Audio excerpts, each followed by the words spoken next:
Welcome to Diplomatic Security Services. My name is Willie. Thank you for joining us on the Bati Show.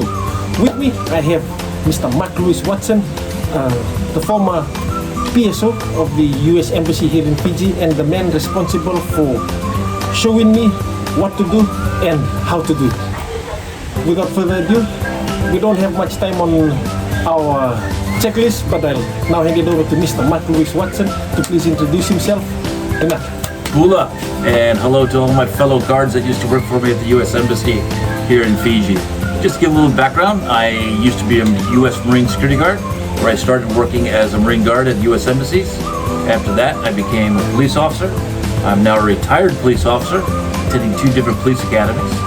I have a Bachelor of Science degree in law enforcement, and now I am working back at the embassies again. My previous post was in Saudi Arabia as the Overseas Criminal Investigator Assistant. And I'm glad to be back here in Fiji with my good friend Billy. Thank you.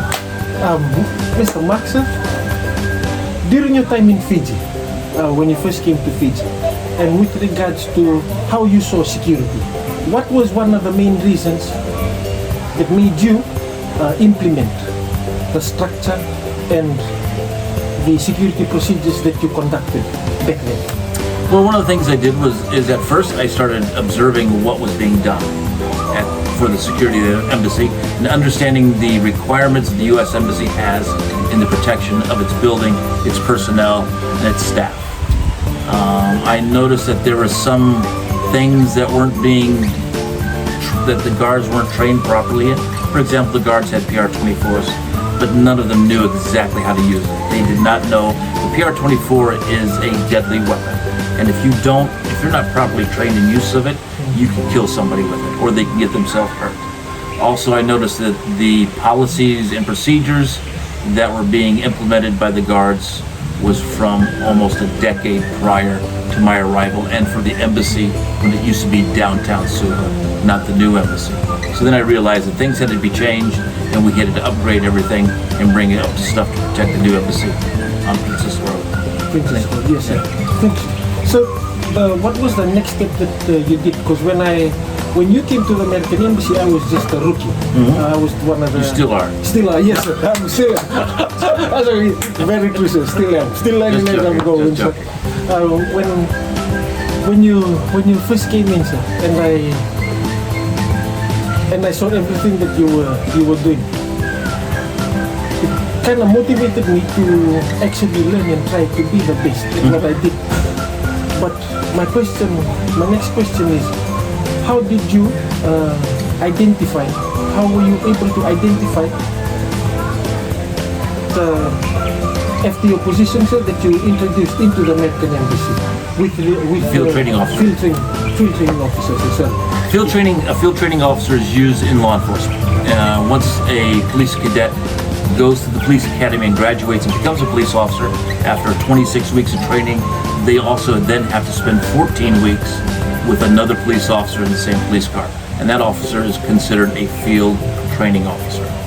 And so with the lack of training that I saw going on at the embassy, I felt that the embassy needed someone trained in being a field training officer that understood the new policies and could go around and train the guards there and bring their status up so they could be a more professional and guard and understand the policies that are needed.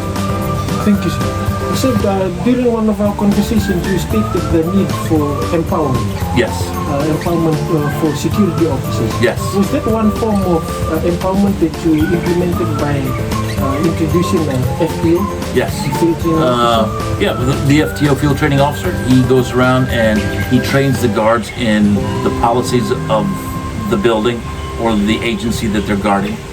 He trains them in the procedures of using the tools that are provided to them to use, such as the PR-24, the radio, the report writing. That all comes together to empower the security guard with knowledge that security officer or security guard can make a decision on their own without having to call a supervisor. That's one of the most important things. It gives a little bit of pride and understanding to that guard that he's actually doing something, or he or she is actually doing something that's worthwhile. It gives them self-worth self-worth. Mr. Max, how important is training? When you empower someone, usually you empower them, and before empowering them, you give them the training that they need. And how important is training in security? Training is extremely important in security. I mean, you have to evaluate the area you're in, evaluate the parking lot that you're guarding, evaluate the building or office building you're guarding, or evaluate the embassy and what's needed to protect that building. With that information, then you train your guards to protect that facility at the level you need it trained. And that training is then produced into the guards so they have the knowledge of what to do when something happens, when the unknown happens, the unexpected happens. They can react properly to the situation without any detrimental to anybody around them, saving lives, protecting the building, things like that. So what was one of your biggest challenges? You've been here in Fiji, you served here in Fiji. What was one of the biggest challenges that you faced? Complacency. Complacency. Yes, guards will suffer from complacency once the routine becomes over and over and over and over, and it happens to everybody. It happens to police officers, it happens to the military, it happens to anybody. They become complacent. Once you're complacent, that's when mistakes happen. Complacency will kill you. That is my motto. It's hard to fight complacency, but to do so, you create schedules that are different. You move guards around. You continue training. You bring up training. You establish a promotional system so guards can grow and look forward to being promoted to guard 1, guard 2, guard 3, all the way up to becoming a supervisor. All these things help fight complacency. And stop guards from sleeping on duty.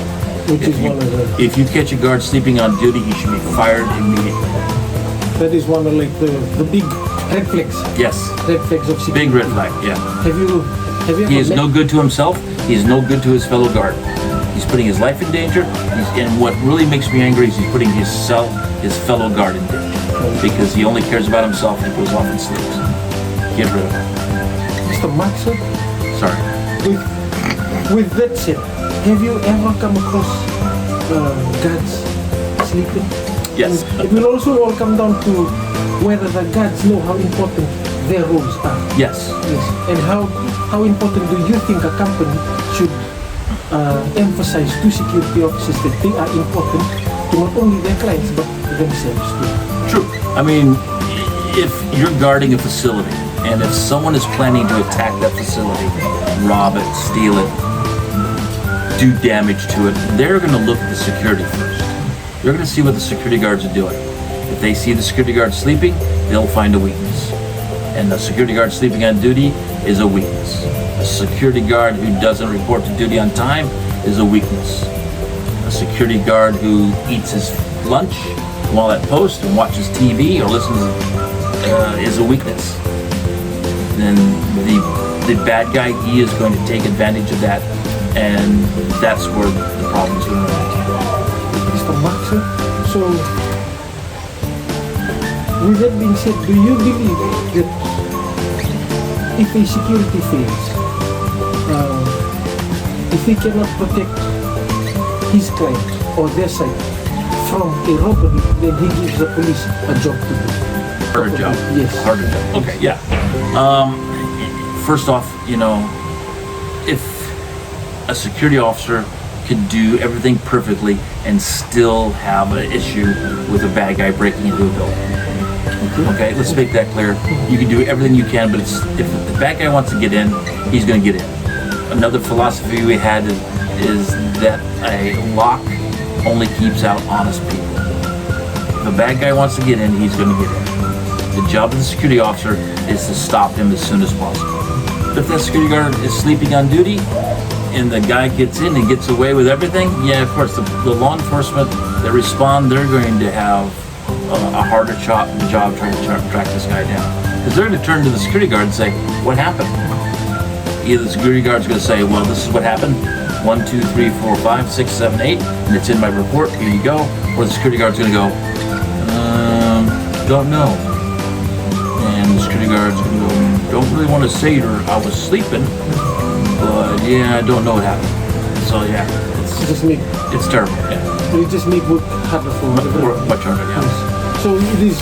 So for security officers out there, they need to know that their job is important. And The what job they is do very important. It's very important. And that's why training is very important to them. And so they training is extremely important. Continue training. continue.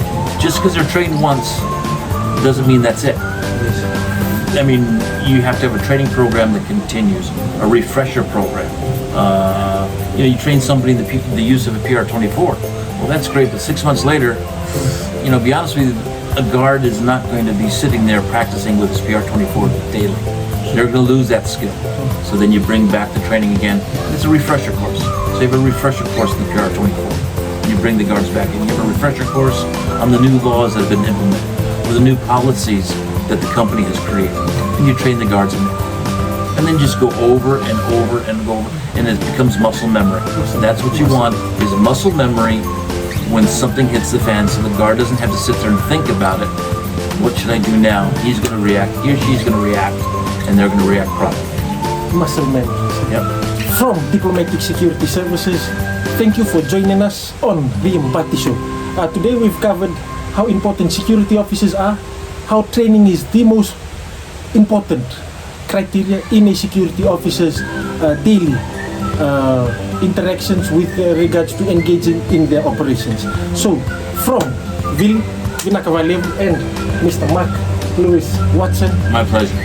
thank you very much, sir. Thank you. And All right, brother. hope We're to right see there. you, sir. Thank you. Vinakavalev, Modemanta.